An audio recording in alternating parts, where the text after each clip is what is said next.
Hello guys, नमस्कार. तर भावानं गाडीवरून वांग वांग करत कुठं निघालायस असं म्हणलं तर निघाला. भावानं सांगलीत मित्राचं भाव जरा काम आहे. कामामध्ये तिथनं निघालो. डायरेक्ट पुलावून असं डायरेक्ट सांगलीत एंट्री केली आपण गचाकमार. तिथनं एंट्री करून असं गेलो डायरेक्ट कोटक बँकेचा आत काय व्हिडिओ काय केला नाही. बाहेर येताना म्हणलं जरा शिडून उतरताना व्हिडिओ करा म्हणून व्हिडिओ केला. बरं तिथनं पुढं आलो, घरी निघायला आलो आणि लय भुका लागल्या होत्या.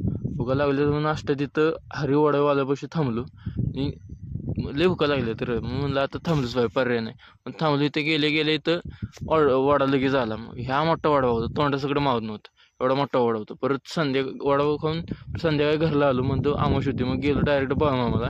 लई थंडी वाजत होती म्हणून वाटत उतरून असं चहा प्यायला कडकमध्ये असं गरम गरम अंगात आलं. आणि बघा आम्ही इथं नारळ घेतला दोघांनी. नारळ घेऊन परत बघा गर्दी बघाय बाळूमामाच्या दर्शनासाठी फुल कच्चाकच गर्दी होती. परत तिथनं गेलो आम्ही रांगत ह्या मोठी रांग होती. जरा फास्ट करून तुम्हाला जाऊल्या. आणि याला इथं नंबर, इथं आत मोबाईल घेऊन चालत नाही. इथंच व्हिडिओ स्टॉप केला मी. बरं म्हणतो बाहेरनं तुम्हाला जरा असं व्हिडिओ दावा. ब्लॉग आवडल्यास